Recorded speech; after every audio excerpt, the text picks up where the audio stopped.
Bonjour à tous. Cet après-midi, les sénateurs poursuivent et espèrent finir aujourd'hui l'examen du projet de loi sur l'avenir de l'agriculture, de l'alimentation et de la forêt. Ce texte qui a été adopté par l'Assemblée nationale au mois de janvier dernier est examiné en première lecture au Sénat. Alors, l'ambition principale de ce texte est bien verdir l'agriculture, mettre en place une véritable agroécologie avec la création de groupements d'intérêt économique et environnemental, des groupements qui rassemblent les agriculteurs bonnes pratiques qui, en échange, reçoivent des aides préférentielles. Aujourd'hui, les sénateurs reprennent l'examen à l'article 23, article qui vise la santé animale, la santé végétale et plus de sécurité sanitaire dans l'alimentation. On est là plus particulièrement sur l'utilisation des produits phytosanitaires, en clair des pesticides. On rejoint tout de suite l'hémicycle. Les sénateurs ont plus de 200 amendements à examiner. L'ordre du jour appelle la suite de la discussion du projet de loi adopté par l'Assemblée nationale d'avenir pour l'agriculture, l'alimentation et la forêt. Dans la discussion, j'ai été saisi d'une demande de priorité. Monsieur Raoul, Monsieur le Président.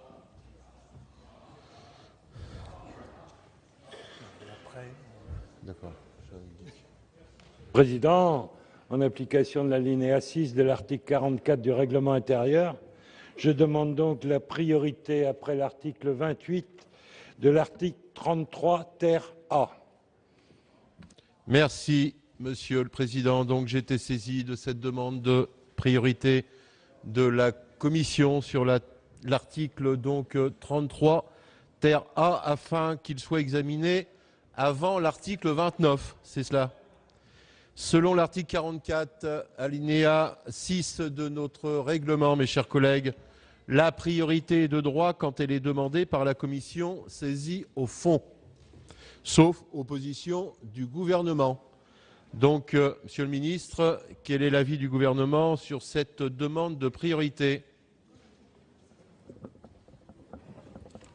Favorable. Merci, Monsieur le ministre. La priorité est donc ordonnée.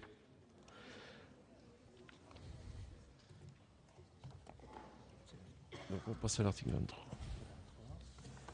Donc je rappelle quand même que dans la discussion des articles, nous sommes parvenus aux amendements identiques numéro 188 rectifié bis et 709 à l'article 23. Donc des amendements qui font l'objet d'une discussion commune.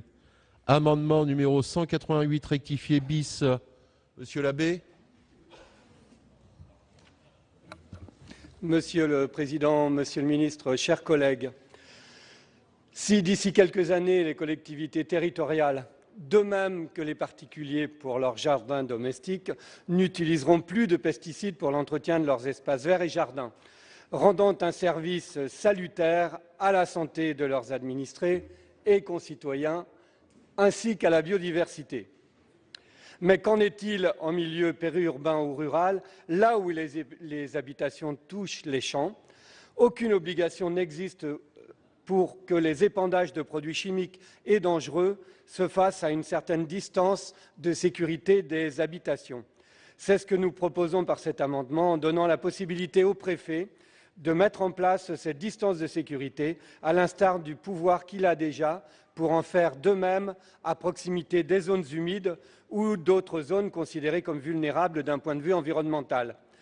Ainsi, on fait se rejoindre les préoccupations en matière de santé publique et de protection de l'environnement. Merci, Monsieur Labbé. L'amendement numéro 709, Madame Bonnefoy.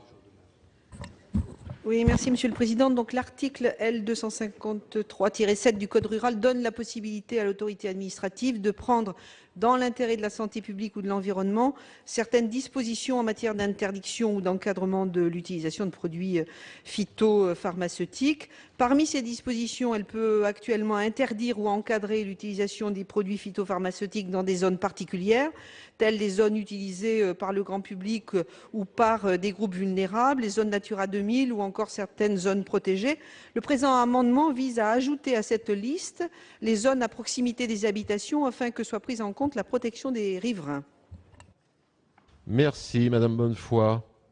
Un amendement 456 rectifié bis, Madame Goulet. Oui, Monsieur le Président, Monsieur le Ministre, c'est un amendement que j'ai co-signé avec Chantal Joanneau, qui cette fois-ci vise l'article L 253 alinéa 1 du Code rural, s'agissant une fois encore, comme les deux autres amendements, des produits phytosanitaires. Il s'agit cette fois d'interdire leur utilisation à moins de 100 mètres des propriétés à usage d'habitation et des établissements recevant du public.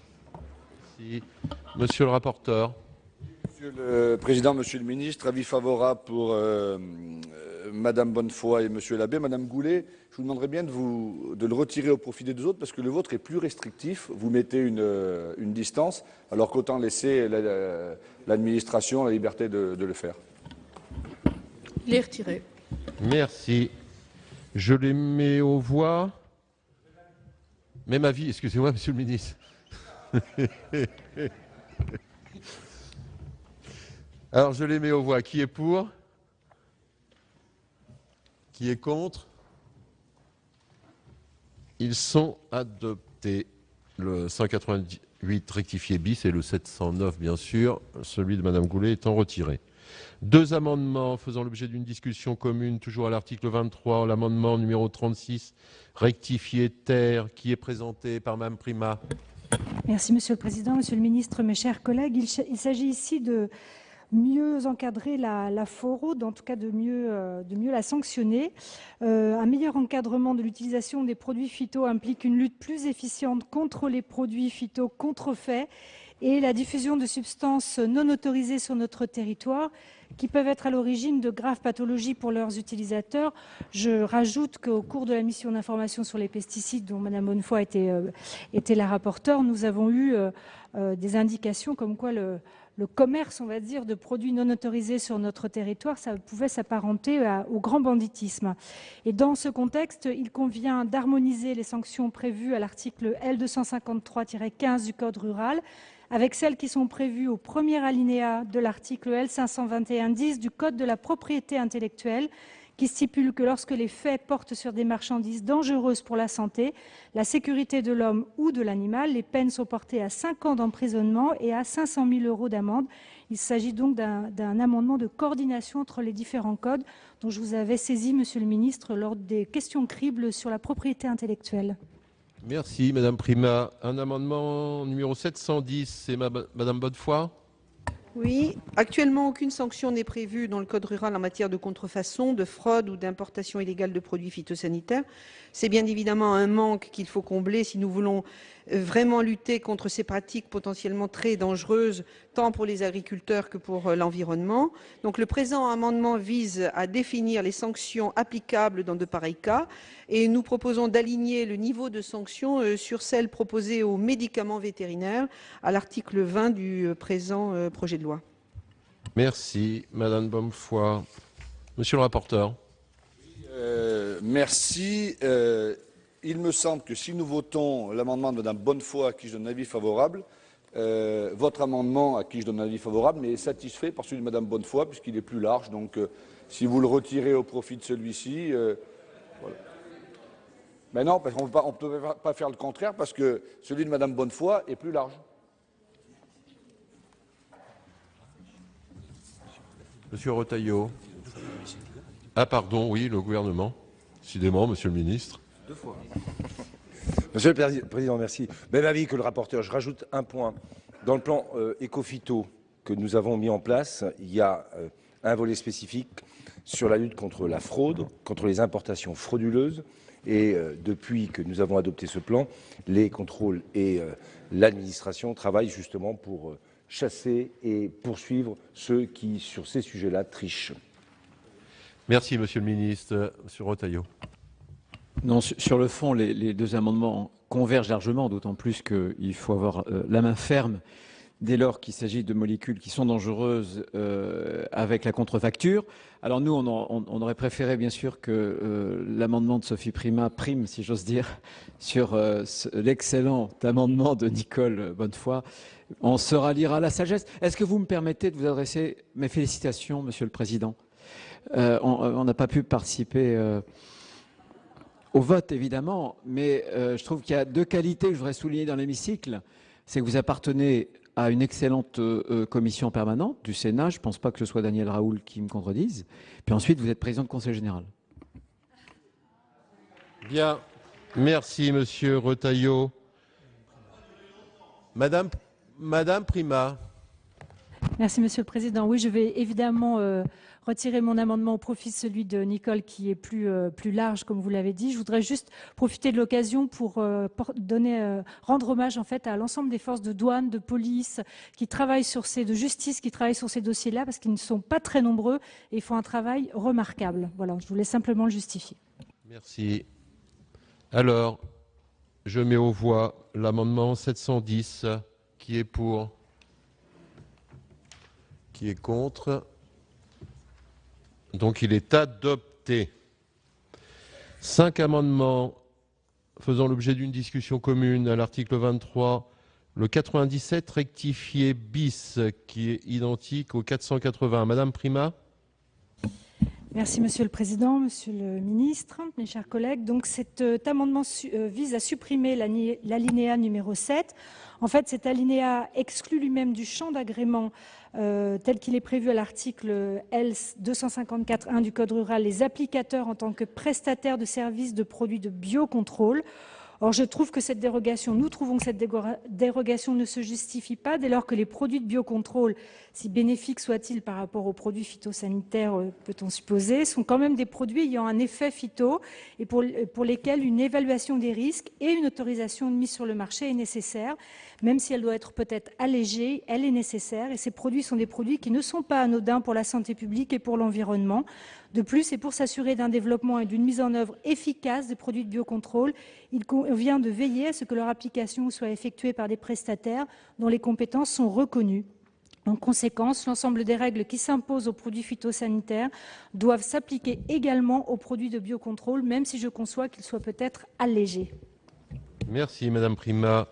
Le 480 n'est pas défendu. Un amendement 406 rectifié. Madame Ferrat. Merci Monsieur le Président, Monsieur le Ministre, mes chers collègues. L'application de produits phytosanitaires en prestation de services est subordonnée depuis le 1er octobre 2013 à la certification de l'entreprise prestataire. Cette obligation a pour objectif de sécuriser et, si possible, de diminuer l'utilisation de ces produits. Sur les territoires viticoles, très morcelés, il est fréquent que des exploitants formés et équipés étendent leurs interventions au traitement de parcelles voisines des leurs, dans le cadre de services qui ne peuvent être assimilés à de l'entraide en l'absence de réciprocité. Cette pratique garantit l'application pertinente et économe des produits. L'obligation faite aux exploitants agricoles de faire certifier leur entreprise pour poursuivre la réalisation de ces prestations à petite échelle condamne cette pratique pour l'avenir, car la charge et les contraintes de la procédure de certification seront disproportionnées au regard de la faible importance des prestations en cause. Il s'ensuivra que les bénéficiaires de ces prestations devront soit procéder eux-mêmes à l'application des produits au moyen de matériel moins évolué, soit faire appel à des entreprises de prestations qui ne pourront pas toujours intervenir au moment le plus opportun et qui, de ce fait, utiliseront de plus fortes doses pour assurer un minimum d'efficacité au traitement. Afin d'éviter ces conséquences contre-productives, au regard des finalités de la certification, il est proposé d'instituer une dérogation à l'obligation de certification lorsque la prestation est réalisée à titre accessoire par un exploitant titulaire du certificat décideur en deçà d'un seuil fixé par décret qui pourrait être exprimé soit en surface, par exemple 2 hectares, soit en chiffre d'affaires, par exemple 3 000 €. Madame Ferrat, Le 257 rectifié terre n'est pas défendu. Le 334 rectifié terre, Monsieur César. Oui, merci Monsieur le Président. Madame Ferrat vient de préciser l'amendement que nous avions défendu ensemble et pour moi, c'est un amendement de précision. Il est important par rapport à ce qu'elle a dit que justement, que lorsque c'est à titre secondaire, qu'on puisse éviter le fameux certificat taux. Merci Monsieur César. Monsieur le rapporteur.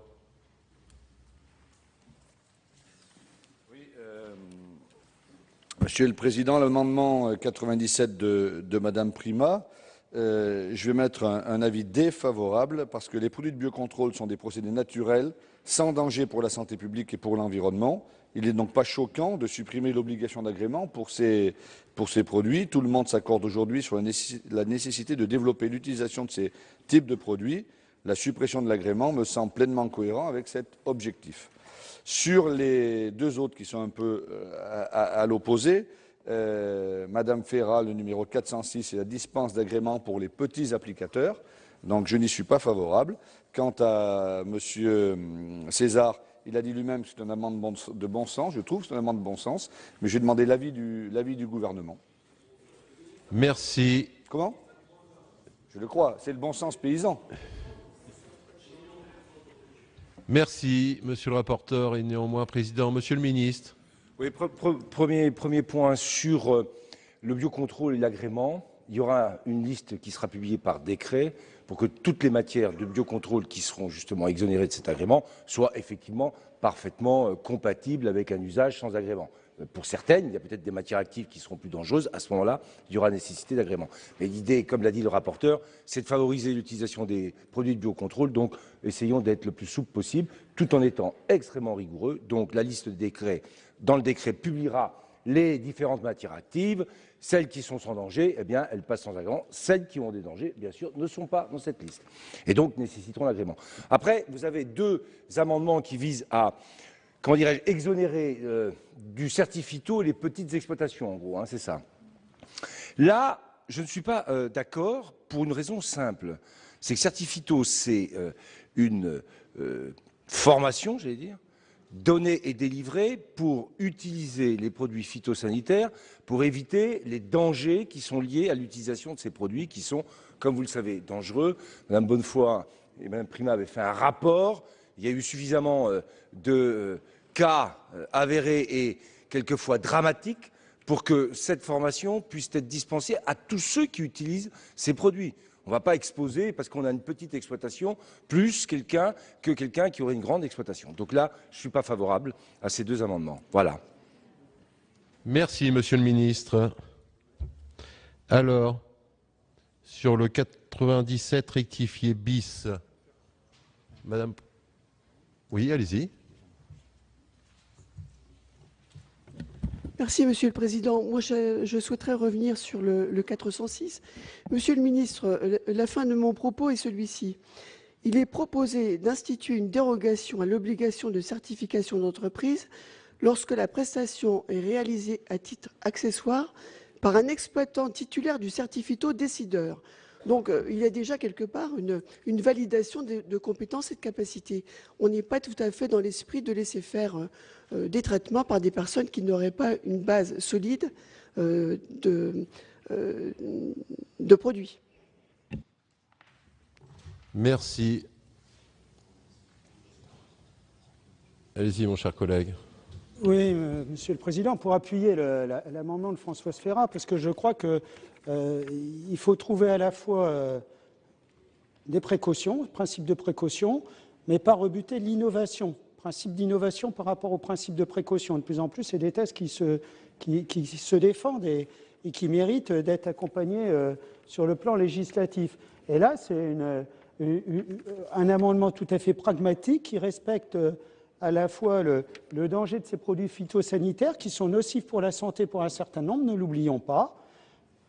Il s'agit de passer à l'acte et qui ne vont pas à l'encontre de l'innovation qui, là aussi, sera dans ce domaine-là tout à fait essentiel pour à la fois amener une production respectant l'environnement et assurer la sécurité de nos concitoyens. Donc je pense que c'est un amendement particulièrement pragmatique. C'est la raison pour laquelle, sur le plan du département, nous sommes nombreux à soutenir ce type d'avancée législative, trouvant un juste compromis entre ces produits phytosanitaires, et on en reparlera au cours d'un autre amendement, les produits Brocontrol ou les PNPP.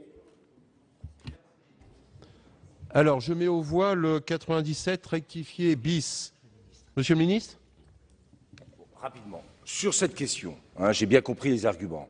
Je peux admettre un principe de sagesse sur cette question. On verra en deuxième lecture, parce qu'il faut quand même bien qu'on soit clair. On ne peut pas laisser passer sur ces questions-là des éléments qui remettraient en cause la logique générale, surtout sur le certificat. Mais j'ai compris un certain nombre d'arguments, en particulier sur un prestataire qui serait lui, qui aurait eu le certificat qui viendrait chez un petit agriculteur. Bon, on voit bien, hein, mais j'accepte, sagesse, on regardera ça sur la deuxième lecture pour être sûr que dans ce sujet-là, on n'ouvre pas des portes avec des risques derrière. Madame Prima. Oui, Monsieur le ministre, je trouve un peu contradictoire finalement votre position, parce que sur l'amendement que je défends, il s'agit de prendre des précautions. J'ai bien compris que vous auriez un décret avec une liste précise de produits, mais dans cet amendement, il s'agit de prendre des précautions sur la mise sur le marché de produits de biocontrôle.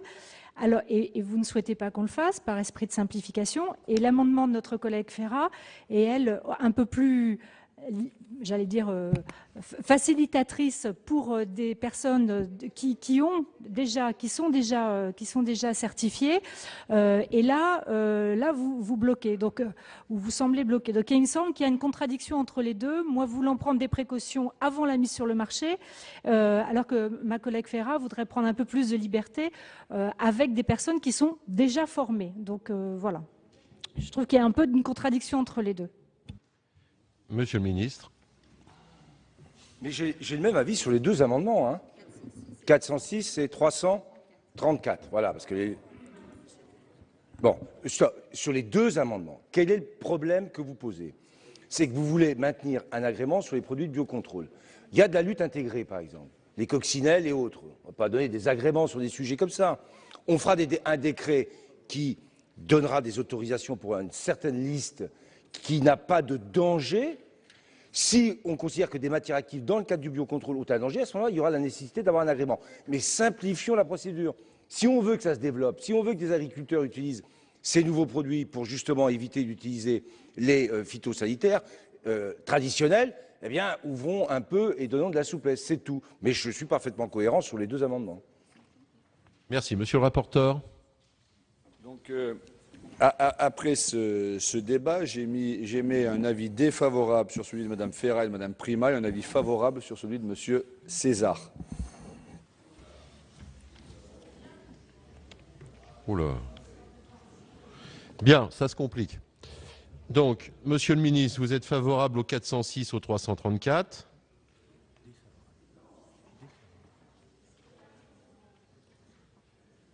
C'est cela ? Oui. Et monsieur le rapporteur, vous êtes favorable au 334 et défavorable aux deux autres. Bien. Je mets donc aux voix l'amendement numéro 97 rectifié bis. Qui est pour? Il est retiré. Le 406 rectifié. Qui est pour?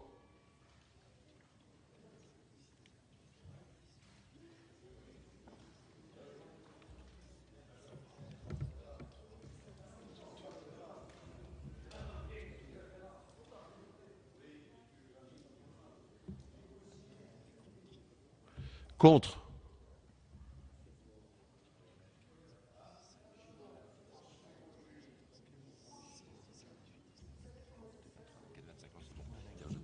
Il est rejeté. Et l'amendement numéro 334 rectifié terre. Qui est pour? Qui est contre? Bien. Il est adopté, Monsieur César. Un amendement numéro 74 rectifié bis qui est défendu par Mme Prima. Merci Monsieur le Président. Donc cet amendement vise à rendre plus efficient le conseil spécifique à l'utilisation des produits phyto et à revoir la rédaction actuelle de l'article 254-7 du Code rural de la pêche. En prévoyant la mention soit de la substance active, soit de la spécialité commerciale.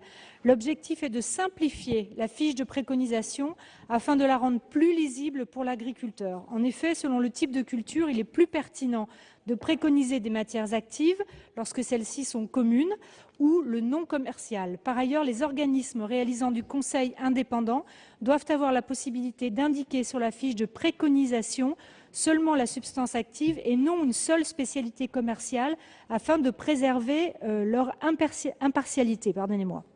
En outre, afin de garantir la communication de l'intégralité des informations, il est également proposé qu'un document complémentaire aux fiches de préconisation reprenant de façon exhaustive l'ensemble des spécialités et leurs substances actives préconisées par les conseillers, la réglementation liée à l'utilisation des produits phyto soit remis à minima annuellement à chaque agriculteur ayant bénéficié d'un conseil.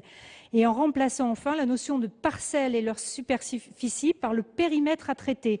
Dans le cadre du conseil individuel, l'identification du nom de la parcelle et de la superficie ne sont bien souvent pas adaptées car il peut s'agir de traiter par exemple une partie de parcelle, un ensemble de parcelles ou une culture sous serre ou telle variété de végétal à tel stade. La notion de périmètre à traiter se révélerait par conséquent, à notre avis, plus pertinente. Merci Madame Prima. Monsieur le rapporteur. Oui, Monsieur le Président, cette préconisation écrite devrait ainsi désormais préciser la substance active ou la spécialité recommandée et non plus ces deux éléments. C'est le sens de votre amendement. Cet assouplissement, me semble-t-il, n'est pas conforme aux objectifs du Grenelle de l'environnement. Aussi, j'y suis défavorable. Merci, Monsieur le Ministre.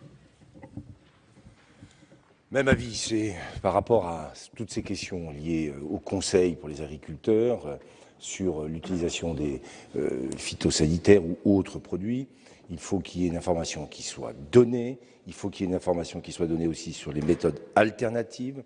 Et donc, ce qui existe aujourd'hui et qui a été décidé dans le cadre du Grenelle de l'environnement doit rester. C'est pour ça que je ne suis pas favorable à votre amendement, Madame Prima. Merci, Monsieur le Ministre. Madame Prima, pour explication de vote. Oui, pardonnez-moi, ça vient en fait renforcer les informations qui sont aujourd'hui données, et puis ce n'est pas le seul contenu de cet amendement, puisqu'on parle également du périmètre d'application, du périmètre à traiter, et non des parcelles et de leur superficie. Donc moi je veux bien sous-amender, mais il y a plusieurs éléments dans cet amendement. Peut-être faut-il les séparer.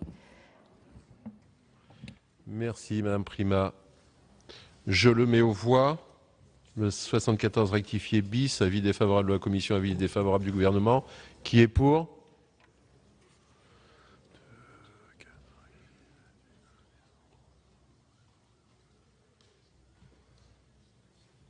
Qui est contre?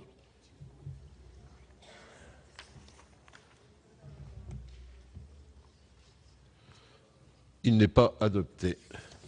Deux amendements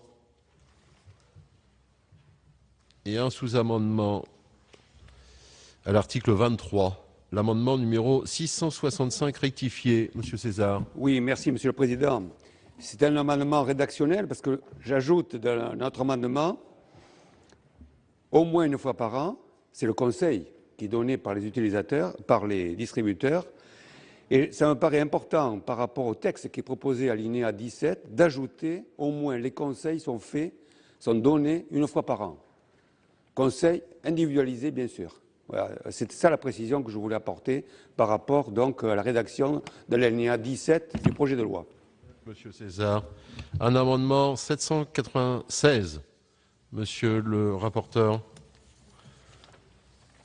Oui, Monsieur le Président, c'est vrai qu'en commission, il y a eu tout un tas d'amendements qui rendaient le texte un peu compliqué. Donc, je donnerai mon avis tout à l'heure sur celui de Monsieur César, sur lequel j'ai pas de problème. Et donc, la Commission a souhaité réécrire l'allègement de l'obligation de conseil pour les achats récurrents. Je vais donc simplement vous lire l'argumentation qui réécrit l'ensemble du dispositif. Le projet de loi met en place donc une obligation de conseil individualisé visant à encourager des pratiques alternatives pour les distributeurs de produits phytopharmaceutiques. Cela va dans le bon sens et responsabilise le vendeur dans l'évolution des pratiques. Mais la rédaction de l'article 23 était difficilement opérationnelle pour les achats récurrents. On n'allait pas demander à chaque fois d'avoir le conseil. Aussi, l'amendement que nous avons rédigé en commission précise de quelle manière le conseil doit être prodigué par les distributeurs des produits phytopharmaceutiques. Il faut que le client bénéficie donc, comme vient de le dire excellemment M. César, au moins une fois par an, mais pas à chaque fois, d'un conseil individualisé pour ces achats récurrents. On parle bien des achats récurrents. Lorsqu'ils ne sont pas récurrents, c'est une autre procédure. Donc, une fois par an, au lieu de à chaque achat.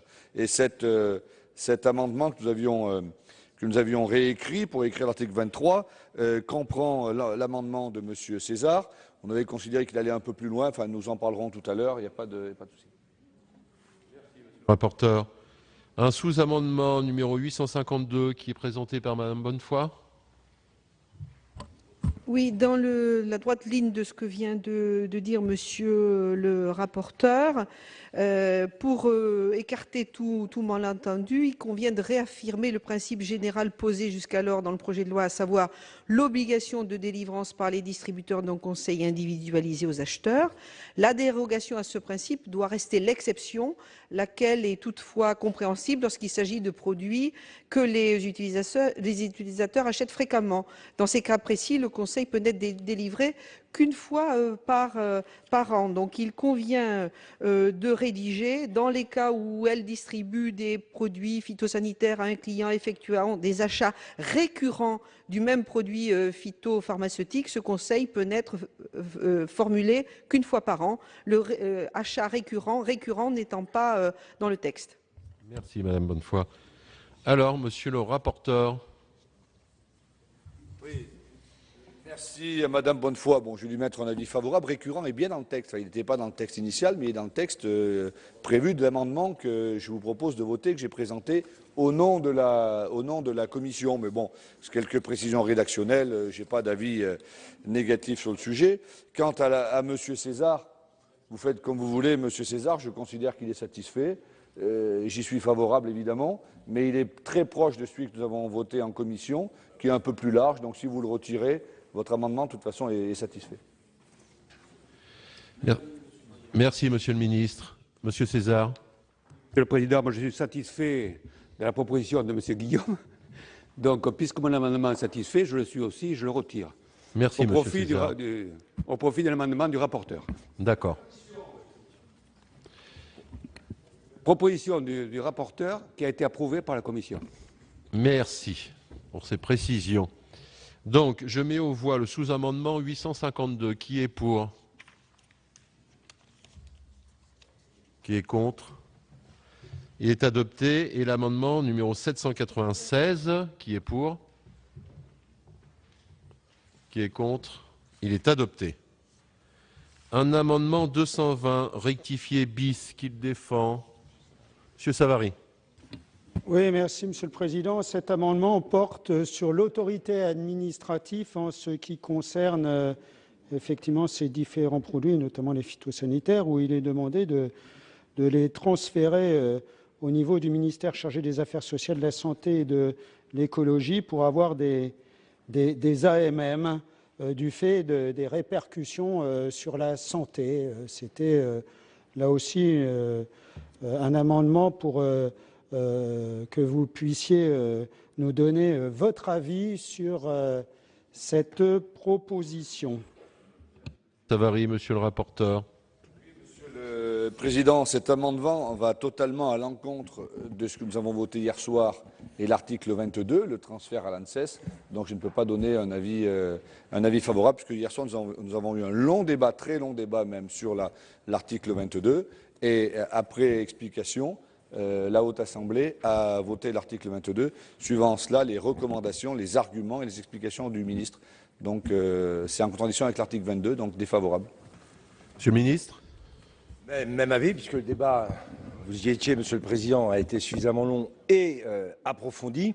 Et puis deuxièmement, même si on n'avait pas eu ce débat et si on n'avait pas adopté ce que nous avons adopté, je le dis quand même, transférer Cet amendement vise à transférer, donc c'est ça, l'autorité administrative pour la délivrance des décisions d'AMM de produits phytopharmaceutiques au ministère chargé de la santé et de l'écologie.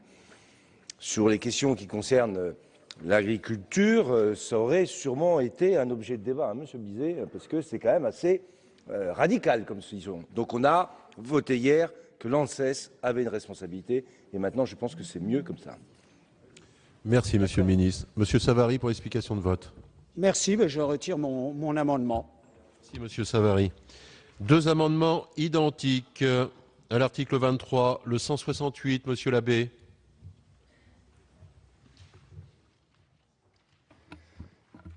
Oui, ce n'est pas pour le plaisir de n'être jamais content. On recherche les alternatives aux pesticides et les macro-organismes en font partie, tout comme les préparations naturelles peu préoccupantes. Alors que l'on demande aux préparations naturelles peu préoccupantes des procédures d'analyse du risque, on en a parlé hier soir, qui sont lourdes, pour les macro-organismes, on propose de ne pas avoir besoin de les évaluer et cela peut conduire, ils sont souvent importés, et cela peut conduire à des déséquilibres écologiques majeurs, car le confinement n'est pas toujours efficace à 100%. Par cet amendement, il s'agit de réintroduire l'évaluation des risques en situation confinée et de confier l'autorisation au ministère de l'Agriculture et non au seul préfet. Merci, Monsieur Labbé. Un 221 rectifié qui est présenté par Monsieur Savary.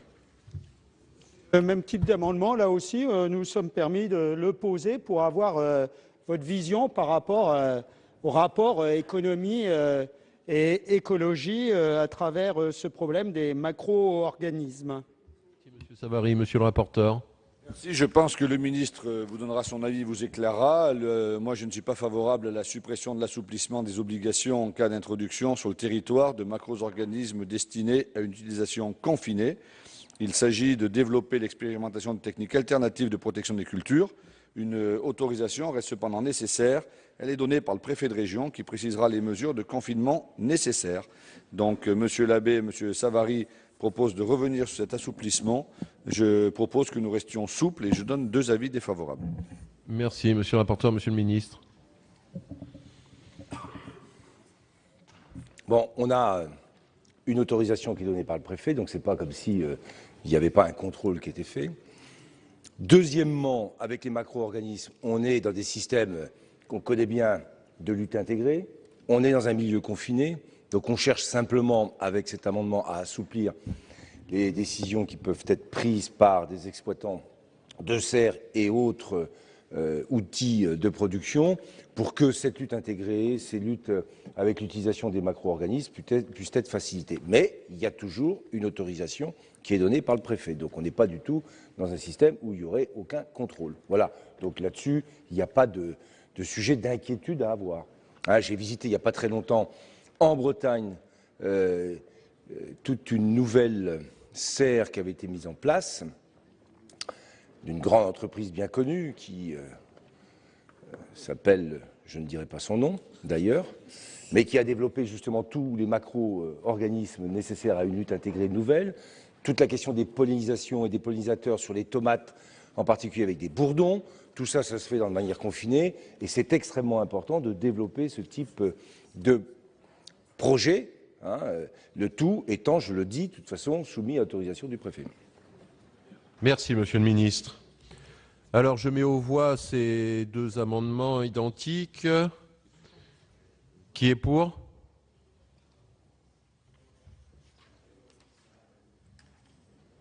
Qui est contre? Qui s'abstient? Ils ne sont pas adoptés. Deux amendements faisant l'objet d'une discussion commune, un numéro 711. Madame Bonnefoy.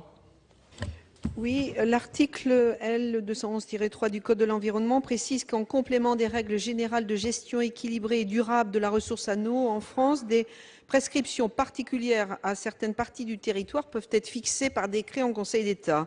Dans cette optique, il prévoit la possibilité pour l'autorité administrative, dans des conditions fixées par décret, de délimiter des programmes d'action à l'intérieur des zones où il est nécessaire d'assurer la protection quantitative et qualitative des aires d'alimentation des captages d'eau potable, d'une importance particulière pour l'approvisionnement actuel ou futur.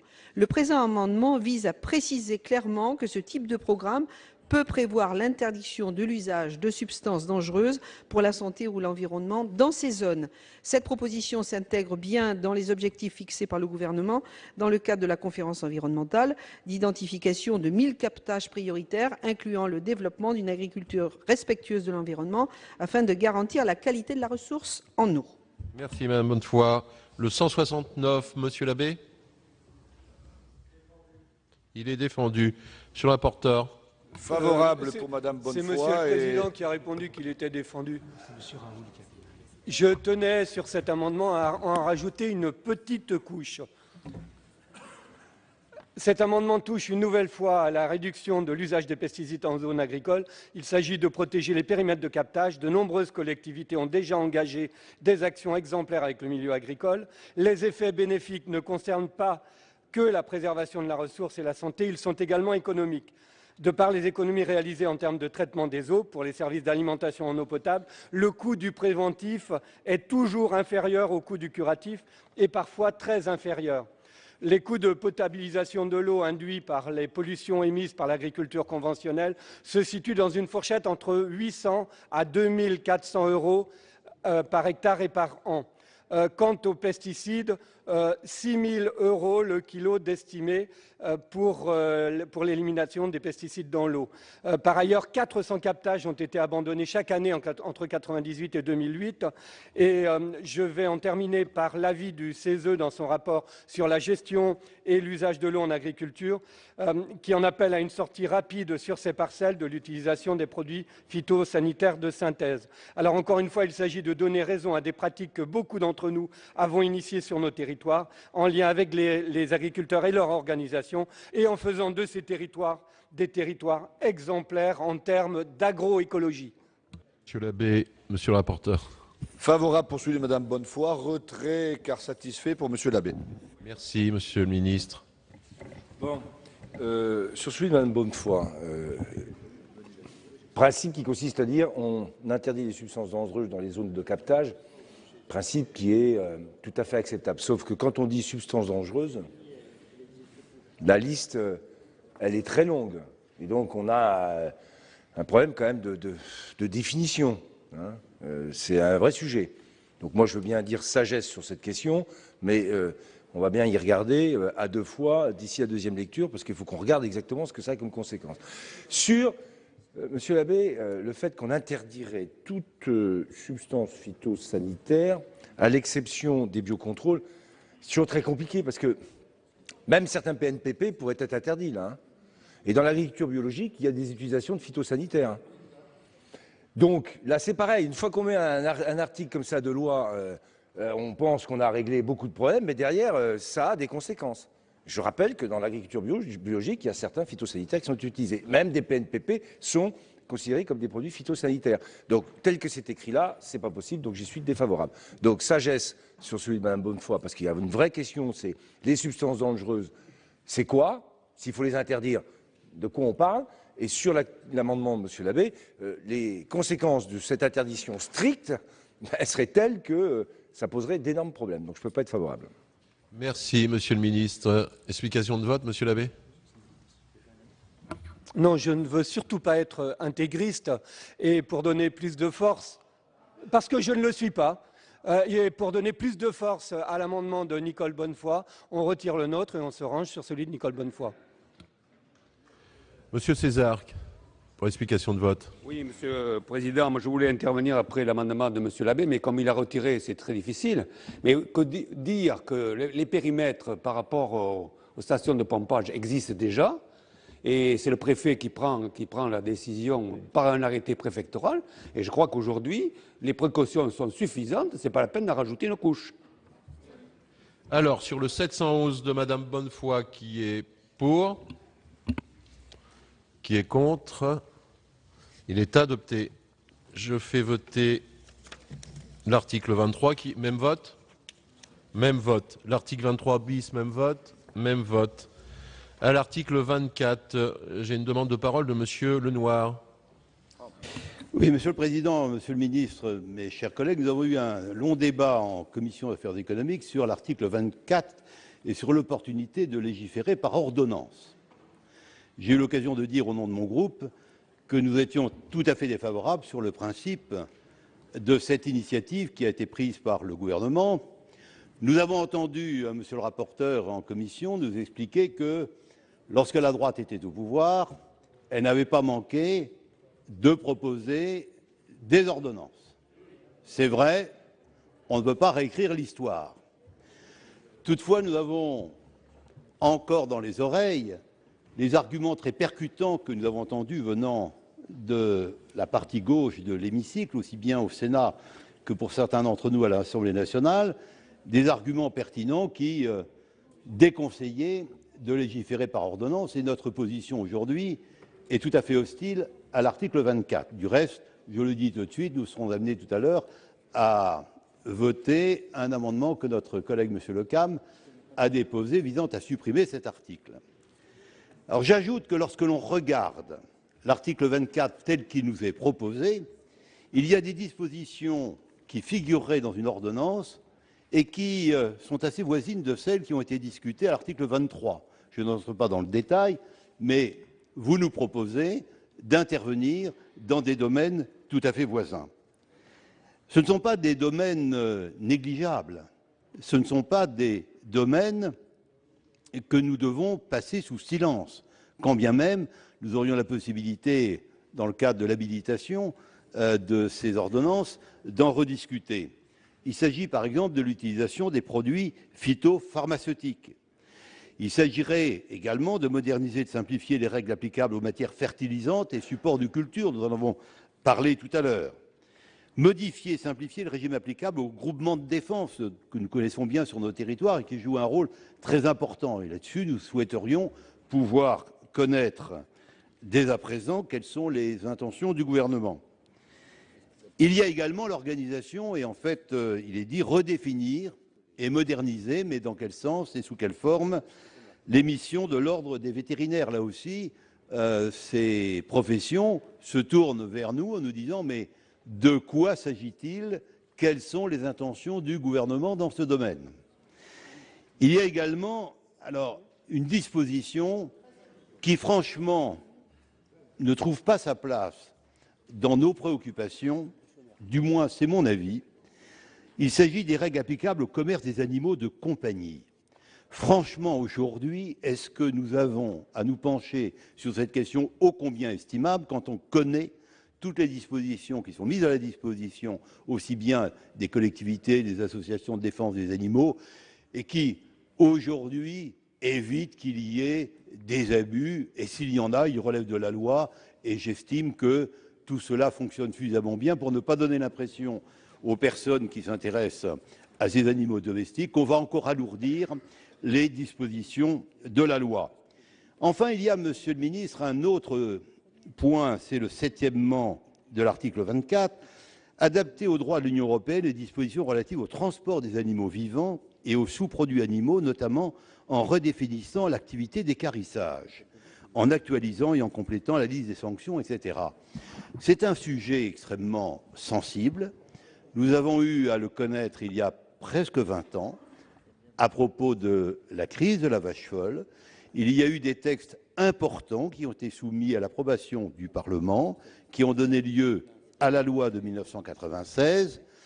Nous ne pouvons pas, au moment où il a été dit dans la presse qu'un non-lieu était prescrit sur ce scandale de la vache folle, nous ne pouvons pas donner l'impression que, par voie d'ordonnance, nous allons aborder un sujet qui intéresse très directement nos concitoyens.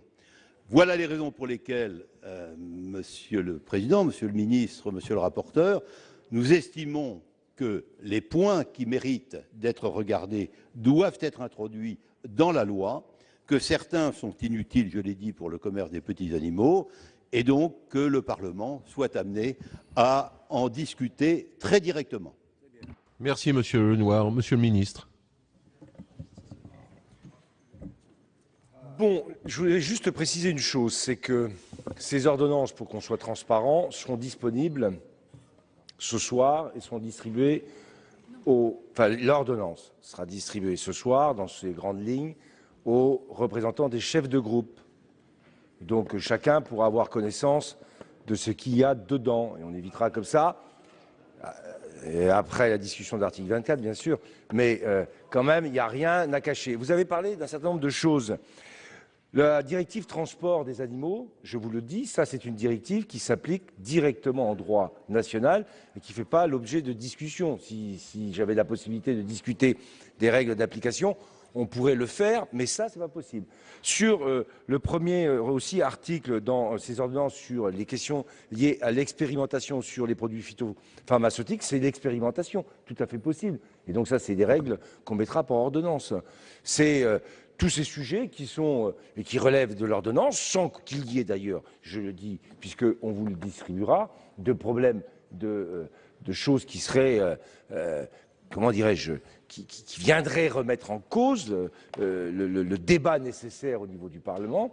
Le débat a lieu dans des articles législatifs quand il est du domaine législatif. Là, on est dans le domaine purement de l'ordonnance. Vraiment, soyez tous rassurés, et je le dis d'autant plus que ce soir, après la pause de 19h30, donc à 21h30, on distribuera à tous les chefs de groupe les lignes que j'ai là des ordonnances. Voilà. Merci, Monsieur le ministre. Monsieur le rapporteur. Oui, merci, Monsieur le Président. Le Parlement est toujours rétif aux ordonnances. Je dis la question, à quoi sert le Parlement s'il n'y a pas d'ordonnance? Et là, le ministre propose 8 ordonnances et l'opposition est dans son rôle de dire « vous ne devriez pas légiférer par ordonnance ». Et il y a quelques années en arrière, quand Bruno Le Maire a présenté la LMAP, il avait 16 ordonnances. Et je suppose que vous avez soutenu, et je suppose que l'opposition d'alors, dans laquelle j'étais, a dû dire « non, il y a trop d'ordonnances ». Donc chacun est dans son rôle. Tantôt ce sont les uns, tantôt ce sont les autres. Le ministre nous fait la transparence en nous les présentant. Je propose que nous passions aux amendements. Bien. Passons à l'amendement 628 qui est présenté par Monsieur Lecam. Monsieur le Président, Monsieur le Ministre, chers collègues, c'est notre première intervention cet après-midi. Je voudrais donc en profiter pour féliciter Monsieur Didier Guillaume pour sa brillante élection en tant que président du groupe socialiste. Par ailleurs, pour ce qui concerne cet amendement de suppression lié, bien sûr, vous l'avez compris, par les ordonnances, dont le grand défaut est en général de ne pas savoir exactement ce qu'il en sera fait, j'ai bien entendu la proposition de Monsieur le ministre de nous les faire connaître dans la journée. Nous ne voulons pas non plus priver cet hémicycle du débat sur le contenu même de cet article. Donc nous allons retirer le 628. 3 amendements donc faisant l'objet d'une discussion commune à l'article 24. Le 222 rectifié qui est présenté par Monsieur Savary. Dans ce cadre-là et de l'expérimentation notamment des produits phytosanitaires, on se posait également la question de l'application les principes d'application de l'expérimentation de ces produits-là. C'est en tout cas le but de l'amendement. Monsieur Savary. 455 rectifié, Mme Goulet. Oui, Monsieur le Président, Monsieur le Ministre, mes chers collègues, il s'agit d'un amendement très simple puisqu'il s'agit de remplacer le mot expérimentation par les mots un plan d'action. En effet, les expérimentations ayant eu lieu, il faut maintenant mettre en place un plan d'action de réduction des produits phytopharmaceutiques. Donc il s'agit juste de remplacer un mot par un autre. Merci. En 629, présenté par Monsieur Lecam. Oui, Monsieur le Président, Monsieur le Ministre, chers collègues.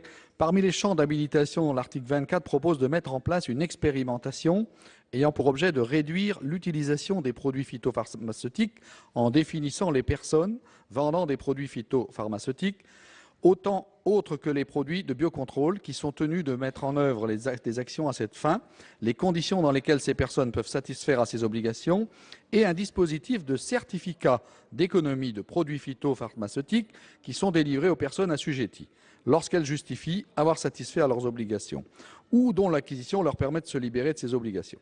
Il s'agit là, comme l'avait fait à l'époque la droite, avec le marché de certificats d'économie d'énergie, de permettre à ceux qui ont les moyens financiers de déroger aux règles et objectifs de réduction de l'utilisation des produits phytopharmaceutiques. Un tel système risque de remettre l'efficacité même de la réglementation, visée surtout si le prix du certificat est fixé très bas. C'est pourquoi nous vous demandons d'adopter cet amendement 629. Merci, Monsieur le rapporteur. Oui, Monsieur le Président, donc sur les ordonnances toujours, Ils habilitent le gouvernement à mettre en place une expérimentation ayant pour objet de réduire l'utilisation des produits phyto, marquée notamment par un dispositif de certificat d'économie de produits phytopharmaceutiques, s'inspirant du dispositif des certificats d'économie d'énergie. La mise en place de tels certificats a été recommandée par le CG2AER, par le CGEDD et par l'Inspection générale des finances. Le Conseil général de l'alimentation pour l'agriculture, etc., vous connaissez ça par cœur, le Conseil général de l'environnement et du développement durable et l'Inspection des finances. C'est plus clair. Le projet de loi prévoit dans un premier temps une expérimentation de ce dispositif dont les modalités sont définies par cette ordonnance. Et donc je pense qu'il faut y être favorable à ce qu'il y a dans le texte. C'est la raison pour laquelle je donne des avis défavorables aux amendements 222, 455 et 629. Voilà pour l'examen de ce projet de loi sur l'avenir de l'agriculture, de l'alimentation et de la forêt. Un texte qui a essentiellement pour ambition de mettre en place une véritable agroécologie et de verdir l'agriculture. Vous pouvez bien sûr toujours retrouver toutes les séances sur notre site sur publicsénat.fr. Prochain rendez-vous de l'actualité parlementaire à 19h pour 24 heures Sénat présenté par Jérôme Rabier. Très bonne fin de journée sur les chaînes parlementaires.